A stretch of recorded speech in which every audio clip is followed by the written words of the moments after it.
우리에게 주시는 말씀은 사무엘상 17장 41절에서 45절까지 말씀입니다. 사무엘상 17장 41절에서 45절까지 말씀입니다. 우리 한 목소리로 함께 성경 말씀을 봉독하겠습니다. 블레셋 사람이 방패에 든 사람을 앞세우고 다윗에게로 점점 가까이 나아가니라. 그 블레셋 사람이 둘러보다가 다윗을 보고 업신여기니 이는 그가 젊고 붉고 용모가 아름다움이라. 블레셋 사람이 다윗에게 이르되 내가 나를 개로 여기고 막대기를 가지고 내게 나아왔느냐 하고 그의 신들의 이름으로 다윗을 저주하고 그 블레셋 사람이 또 다윗에게 이르되 내게로 오라. 내가 내 살을 공중의 새들과 들짐승들에게 주리라 하는지라. 다윗이 블레셋 사람에게 이르되 너는 칼과 창과 단창으로 내게 나아오거니와 나는 만군의 여호와의 이름 곧 내가 모욕하는 이스라엘 군대의 하나님의 이름으로 내게 나아가노라. 아멘. 자, 담대함과 겸손함으로. 담대함과 겸손함은 예수 그리스도를 믿는 우리들이 꼭 갖추어야 될 믿음의 성품이라 생각을 합니다. 지금 새벽 말씀을 시편 말씀을 묵상하고 있습니다. 시편을 가장 많이 기록한 사람이 다윗이고요. 우리가 다윗에 대해서 조금 더 생각하고 이제 새벽에 시편 말씀을 묵상하면은 더 도움이 될 거라 생각을 합니다. 자, 한 단체를 이끌어가는 리더의 성품이 어떤 성품이면 좋을까요? 사람마다 좀 다를 겁니다.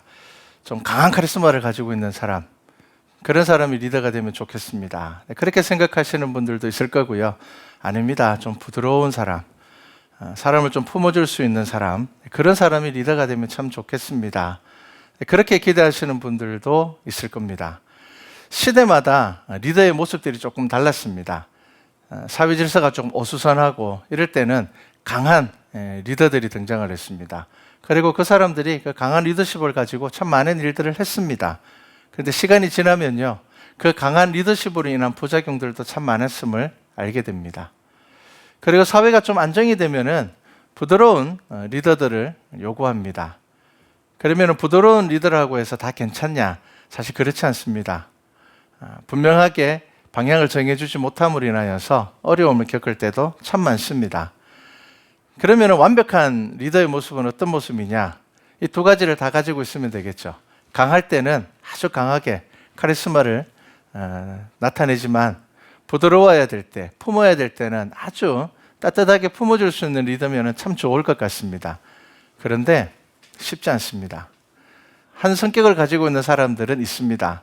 그런데 이 두 가지의 성품이 균형을 잡고 있는 사람들을 찾기가 참 어렵습니다. 그런데 성경에서 다윗이 이러한 성품을 가지고 있습니다. 그러면 다윗은 정말 완벽한 리더인가? 우리가 오늘 말씀을 통하여서 그리고 다윗의 일생을 잠깐 보면서 다윗을 하나님께서 어떻게 쓰시는지, 그리고 다윗의 믿음이 도대체 우리와 뭐가 다른지, 우리가 다윗에 대해서 너무 과장되고 미워하고 있는 것은 있지 않는지를 한번 보려고 합니다. 자, 다윗이 어떤 사람입니까? 다윗이 사람들에게 두각을 나타내는 사건은 무엇입니까? 골리앗을 쓰러뜨려서입니다. 물론 그 전에 다윗은 등장을 하지만 그것은 몇몇 사람들에게, 사무엘 선지자에게 혹은 소수들에게 알려진 것이고요. 사람들에게 보편적으로 인식이 될 때는 다윗이 골리앗을 쓰러뜨렸던 그 사건입니다. 자, 다윗이 그러면 전쟁에 참여한 이유는 무엇일까요? 원래 다윗은 전쟁에 참여하지 않았습니다. 그는 나이가 어렸고 그 형들이 전쟁에 참여를 했고요.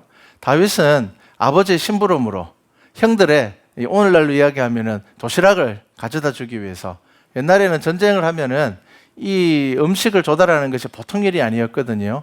그리고 특히나 이스라엘 같은 경우에는 사실 이제 사울이 첫 왕이었고 다윗이 둘째 왕인데 나라의 역사가 그렇게 깊지 않고요. 체계가 그렇게 잘 잡혔다고 볼 수가 없었습니다. 그러다 보니 전쟁을 할 때는 개인적으로 음식을 조달하는 경우들이 종종 있었습니다. 그러니까 다윗은 원래 전쟁을 하려고 갔던 게 아니고요. 자기 형들, 전쟁에 참여한 형들에게 음식을 가져다 주기 위해서 그 자리에 갔습니다. 자, 그런데 우리가 아는 것처럼 다윗이 전쟁에 참여하게 됩니다. 자, 우리는 보통 이렇게 생각을 합니다. 골리앗이 하나님을 저주하는 것을 보고 다윗이 분노해서 전쟁에 참여했다. 네, 이것은 맞는 말이지만 완전한 정답은 아닙니다. 자, 왜냐하면 사무엘상 우리가 읽은 17장 앞절을 제가 한번 읽어보겠습니다. 24절과 25절 말씀을 제가 읽어보겠습니다. 이스라엘 모든 사람이 그 사람을 보고 심히 두려워하여 그 앞에서 도망하며 이스라엘 사람들이 이르되 너희가 이 올라온 사람을 보았느냐? 참으로 이스라엘을 모욕하러 왔도다. 그를 죽이는 사람은 왕이 많은 재물로 부하게 하고 그의 딸을 그에게 주고 그 아버지의 집을 이스라엘 중에서 세금을 면제하게 하시리라. 이렇게 이야기를 합니다. 지금 어떤 상황이냐면요, 골리앗이 등장을 했습니다. 그런데 이스라엘 백성들이 무서워서 다 도망가 버렸습니다. 골리앗은 보통 사람의 키의 거의 2배나 되는 아주 큰 키와 덩치를 가지고 있었습니다. 그 당시에 거인족이라고 하는 그 민족의 사람이었습니다. 그러다 보니까 이 골리앗이 앞에 등장을 해서 야, 우리 진영 대표로 내가 나올 테니까 너희들 진영 대표로 한 사람이 나와. 그래서 우리 서로 피 흘리지 말고 1대1로 싸워서 이기는 사람이 지는 사람을 종으로 거느리기로 하자. 그렇게 이야기하고 나섰습니다. 그런데 이 골리앗을 보고 아무도 나서지 못하였습니다. 자, 그래서 이스라엘 사람 중에 한 명이 그렇게 이야기를 합니다. 만약 저 사람을 죽이면 사울이 많은 돈도 주고 세금도 면제해주고 그 딸도 준다 하더라. 그렇게 이야기를 했습니다. 자, 26절 말씀을 제가 읽어보겠습니다. 다윗이 곁에 서 있는 사람들에게 말하여 이르되 이 블레셋 사람을 죽여 이스라엘의 치욕을 제거하는 사람에게는 어떠한 대우를 하겠느냐? 이 할례받지 않은 블레셋 사람이 누구이기에 살아계시는 하나님의 군대를 모욕하겠느냐? 이렇게 이야기를 합니다. 자, 얼핏 보면은 다윗이 저 골리앗을 이기면은 어떤 대우를 받게 되지? 라고 궁금해서 물었지만 사실 다윗은 지금 아니 제가 누군데 저 사람이 누군데 하나님을 모독하느냐 분노하고 있습니다. 그런데 다윗이 실질적으로 전쟁에 참여하게 된 이유는 뭐냐면은 골리앗이 그렇게 하나님 이름을 저주함에도 불구하고 이스라엘 백성 가운데서 아무도 나서지 않았기 때문입니다. 만약에 누군가가 나서고 누군가가 어떻게 하나님의 이름을 내가 하나님의 이름으로 나가겠노라 그렇게 했으면 다윗은 참여하지 않았을 것입니다. 근데 아무도 참여하지 않았어요. 다윗이 전쟁에 참여하게 된 가장 큰 이유는 뭐냐면요, 그들이 하나님을 저주하였지만 그럼에도 불구하고 이스라엘의 이 군대 중에 아무도 나서지 않았기 때문입니다. 자, 다윗은 용맹한 사람이 맞습니다. 담대한 사람이 맞습니다. 그리고 그것은 하나님을 향한 믿음에서 나온 것도 맞았습니다. 자, 그런데 우리는 종종 이 결과론적인 시각에서 모든 것을 아름답게 미워할 때가 참 많습니다. 여러분, 다윗의 삶이 완전했습니까? 아닙니다. 아주 큰 죄를 지었습니다.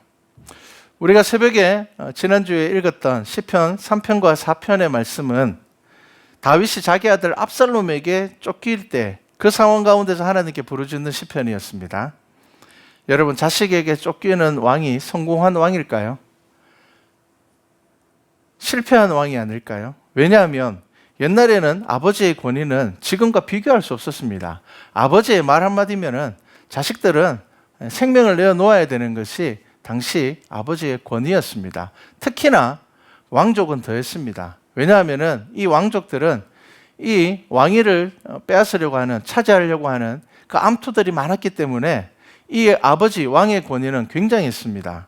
자, 그런 상황에서 더군다나 우리가 성경을 읽어보면요, 압살롬은 악한 사람이 아닙니다. 압살롬이 막 악한 마음을 가지고 있거나 그런 마음을 가지고 있는 아들이 아니었습니다. 왜 압살롬은 아버지를 죽이고 왕이 되려고 했을까요?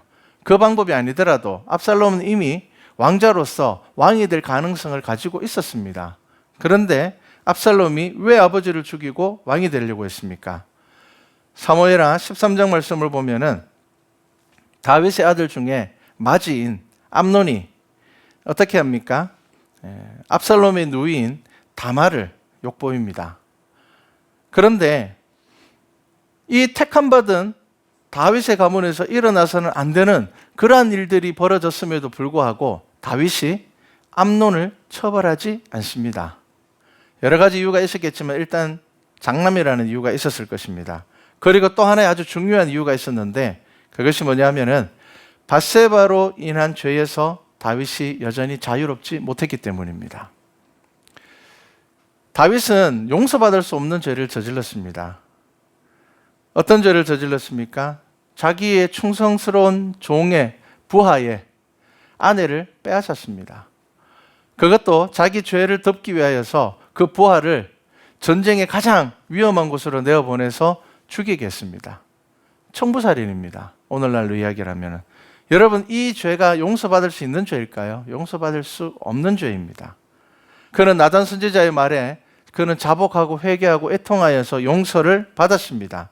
하지만 여러분, 이 죄에서 다윗은 완전하게 벗어나지 못했습니다. 암논에게는 권력의 힘으로 밧세바를 취한 아버지의 죄가 드리워져 있었습니다. 그래서 암논은 그것에 대해서 처벌받지 않으리라는 생각을 했던 것 같습니다. 그리고 실제로 처벌받지 않았습니다. 다윗은 왕이 되고 난 다음에 오히려 부족한 모습들을 많이 보여줍니다. 죄에 빠지고 결단하지 못하는 모습을 보여줍니다. 이 암논이 저지른 있어서는 안 될 죄를 저질렀음에도 불구하고 사무엘하 13장 21절에 보면 다윗은 이렇게 이야기를 합니다. 다윗 왕이 이 모든 일을 듣고 심히 노하니라. 끝입니다. 암논을 불러다가 너는 장자로서의 자격을 내가 빼앗겠다. 너는 이제 왕위에서 너는 제외시키겠다. 뭐 이런 것도 아닙니다. 그냥 분노하고 끝나버렸습니다. 여러분, 다윗의 믿음, 여러분 본받을 만합니까? 여러분 잘 생각해야 됩니다. 다윗의 믿음이 어떠한 믿음인지를 알아야 되고요. 우리가 본받아야 될 다윗의 믿음이 무엇인지를 우리는 알아야 됩니다. 다윗의 삶을 미화해서 보게 되면요, 우리 하나님의 은혜를 제대로 보지 못하게 됩니다. 양치는 목동이었습니다. 사무엘을 통해서 기름 부음 받았습니다. 20년 가까이 사울에게 생명의 위협을 받으면서 도망을 다녔습니다. 그리고 그는 정말 아름다운 시편을 남겼습니다. 나의 이 고난 가운데서도 여전히 나를 인도하시는 하나님, 내가 지금 이렇게 괴롭지만 나는 여전히 하나님 찬양한다. 그의 시편은 정말 아름답습니다. 그래서 우리는 다윗을 위대한 믿음의 사람이라 그렇게 말합니다. 그리고 그렇게 해서 고생을 해서 왕이 되었는데 사실 다윗은 용서받지 못한 죄를 저질렀습니다. 여러분, 지금 만약에 그런 일이 일어난다면 여러분 어떨 것 같습니까? 아주 존경받는 지도자가 자신에게 충성하는 자신의 오른팔과 같은 사람을 죽이고 그 아내를 빼앗았다. 여러분, 그가 아무리 위대한 업적을 남겼다 하더라도 용서 못 받습니다. 용서받을 수 없습니다. 그가 아무리 대단한 일을 했다 하더라도 그거 용서할 수 없을 겁니다. 그런데 다윗은 왕의 자리를 잃지도 않았고 메시아의 조상이 되었고 지금까지 다윗은 위대한 왕이라 칭함을 받습니다. 도대체 어떻게 이 사건을 바라보아야 될까요? 여러분, 말씀을 읽을 때 우리가 중심으로 바라봐야 되는 게 무엇인 줄 압니까? 하나님의 은혜입니다. 여러분, 하나님의 용서하심을 보셔야 됩니다. 여러분, 우리가 그것을 보지 않으면은 우리는 정말 하나님 앞에 나아가는 믿음, 하나님께서 받으시는 믿음이 무엇인지를 잘 모르게 됩니다. 하나님은 죄로 인하여 죽을 수밖에 없는 저와 여러분을 용서하셨습니다. 회개하지 않은 우리를 먼저 예수 그리스도를 보내주셔서 십자가의 죽으심으로 저와 여러분의 죄의 문제를 해결하신 분입니다.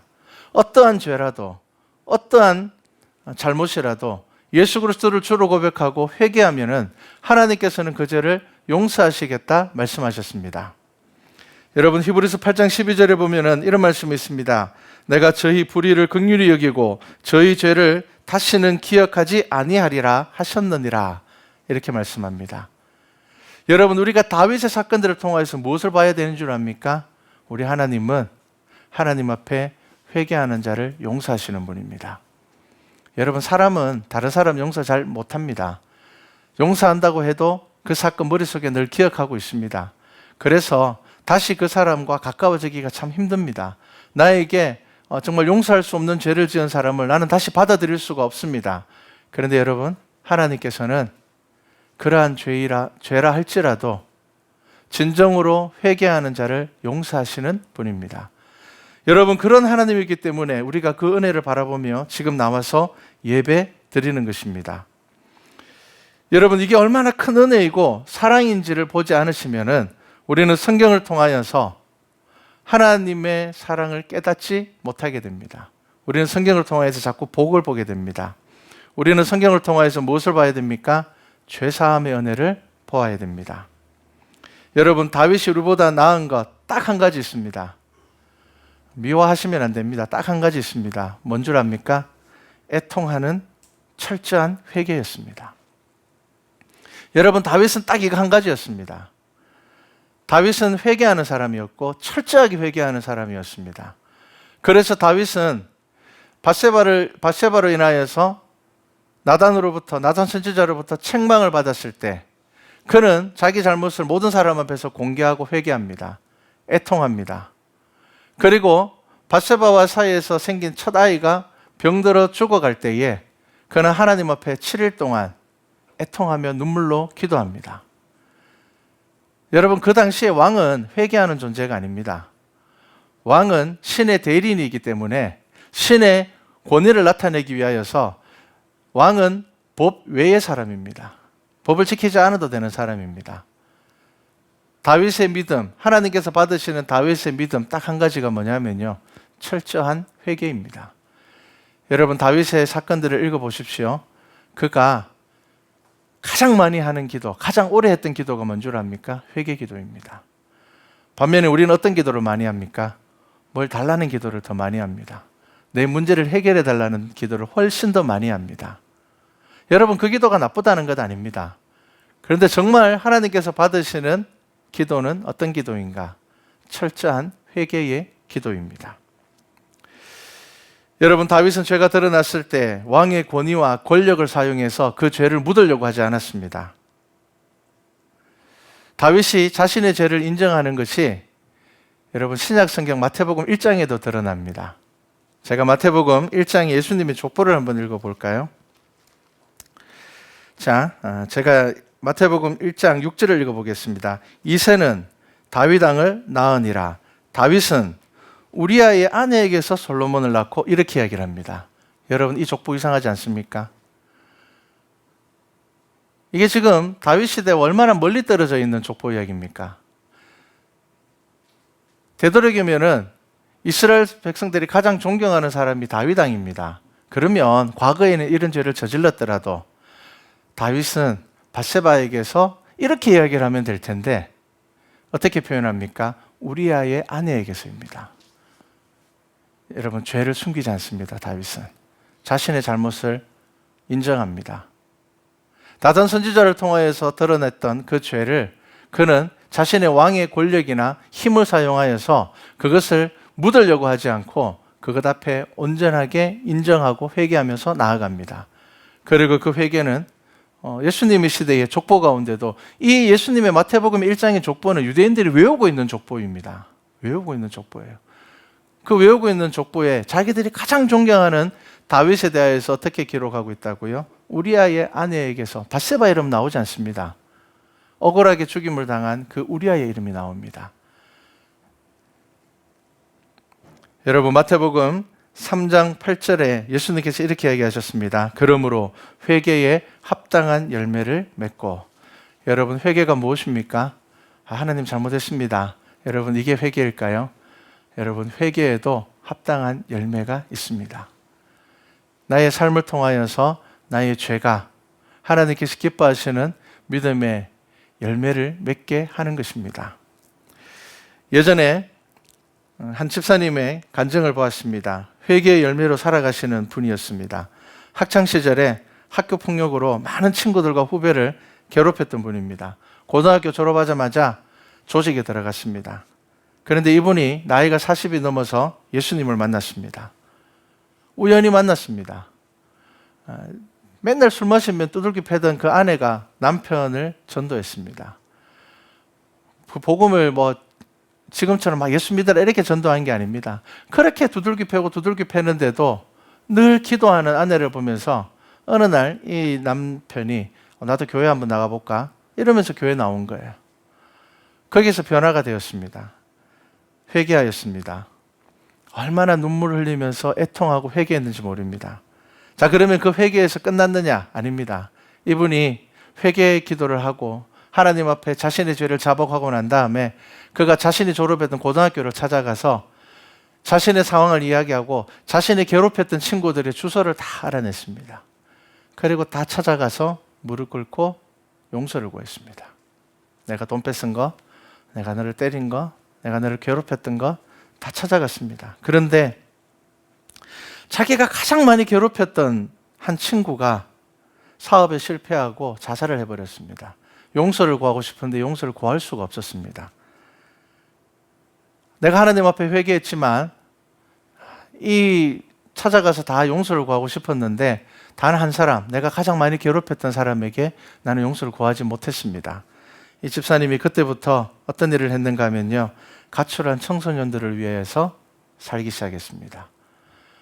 집 나간 아이들을 찾아다니고 학교에서 이제 문제아로 찍혀서 상담받고 있는 아이들을 이 집사님이 찾아가서 아이들과 상담을 하고 자기가 또 이제 폭력 조직에 있었으니까요.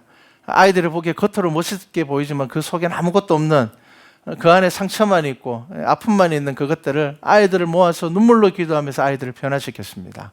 그래서 얼마나 많은 아이들을 그 불량스러운 그 자리에서 그들의 원래의 삶으로 데리고 왔는지 모릅니다. 여러분, 이게 회개에 합당한 열매입니다. 여러분, 이것이 참된 회개입니다. 이것이 애통하는 회개입니다. 여러분, 다윗이 우리와 다른 것 무엇이라고요? 그는 철저하게 회개했습니다. 여러분, 우리가 다윗의 사건을 통해서 무엇을 봐야 되는 줄 압니까?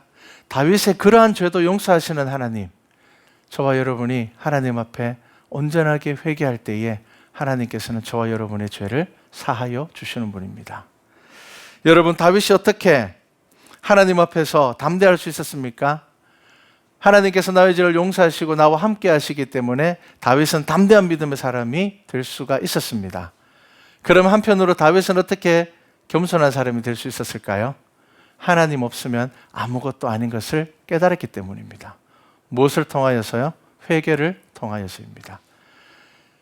여러분, 다윗은 회개하는 사람이었기 때문에 두 가지를 얻었습니다. 담대함과 겸손함입니다. 여러분, 우리의 성품으로 두 가지 다 얻지 못합니다. 우리는 종종 아주 담대하고 강한 성격이지만 교만한 사람 볼 때가 참 많습니다. 아주 유하고 부드럽지만 때로는 결단력이 부족한 사람 볼 때가 많습니다. 우리는 그런 모습들을 가질 때가 참 많습니다. 그런데 여러분, 담대하면서 겸손한 믿음의 사람, 여러분 어떤 사람입니까? 하나님으로부터 온전한 회개의 은혜를, 용서의 은혜를 받은 사람입니다. 하나님의 사람을 경험한 사람만이 하나님과 함께함으로 인하여서 담대할 수 있고, 하나님이 없으면 나는 아무것도 아니기 때문에 겸손할 수밖에 없는 것입니다. 여러분, 제가 이 자리에서 목회할 수 있는 것도 나의 부족함과 연약함 가운데서 나를 용서해 주시는 하나님이 계시기 때문입니다. 그리고 또한 하나님이 없으면 아무것도 아니기 때문에 교만해서 안 되는 겁니다. 여러분, 저와 여러분의 모든 삶이 마찬가지입니다. 여러분, 담대하셔야 됩니다. 왜? 하나님께서 저와 여러분과 함께 하시기 때문입니다. 그런데 여러분, 겸손하셔야 됩니다. 왜냐하면 여러분과 함께 하시는 그 하나님이 없으면 여러분은 아무것도 아니기 때문입니다. 여러분, 이것이 바로 하나님께서 기뻐하시는 믿음입니다. 우리는 거룩을 미워할 때가 참 많습니다. 경건을 미워할 때가 참 많습니다. 저 사람이 뭔가 대단한 사람이기 때문에 아주 거룩하고 경건한 사람이라고 생각할 때가 참 많습니다. 네, 여러분, 어떤 사람이 거룩하고 어떤 사람이 경건합니까? 철저하게 회개하는 사람, 하나님 앞에 회개의 열매를 맺는 사람입니다. 여러분, 다윗이 죄를 지었을 때 나단 선지자를 통하여서 하나님께서 하신 모든 말씀이 다윗의 가문에 다 이루어집니다. 죄의 용서는 받았지만 그 자녀들이 서로 죽이고 죽이는 그 아픔들의 상처가 그 가정 안에 생겨납니다. 하지만 여러분, 그 가운데서도 다윗은 이제 끝까지 믿음을 지키는 사람이 됩니다. 여러분, 회개는 벌 받지 않기 위해서 하는 것이 회개가 아닙니다. 회개는 앞으로의 기회를 의미하는 것입니다. 이전까지는 내가 그렇게 살았지만 이제 앞으로는 내가 하나님께서 주시는 은혜 가운데 살아가겠노라. 여러분, 이것이 참된 회개의 은혜입니다. 하나님은 솔로몬을 자녀로 주심으로 인하여서 밧세바를 위로하십니다. 이후 다윗은 담대함과 겸손을 잃지 않습니다. 여러분, 우리에게도 이 두 마음이 있어야 됩니다. 여러분, 담대하시고 겸손하시기 바랍니다. 하나님과 동행함으로 인하여서 담대하시기 바랍니다. 하지만 또 한편으로는 하나님이 없으면 나라는 존재는 아무것도 아니기 때문에 여러분, 겸손하시기 바랍니다. 우리 말씀과 찬양교회가 하나님과 동행함으로 인하여서 담대하며, 또 하지만 한편으로는 하나님이 없으면 나는 아무것도 아니기 때문에 우리가 겸손함으로 이 지역과 사회 가운데서 하나님의 사랑을 전하는, 복음을 전하는 교회와 성도 되기를 주님의 이름으로 축복합니다.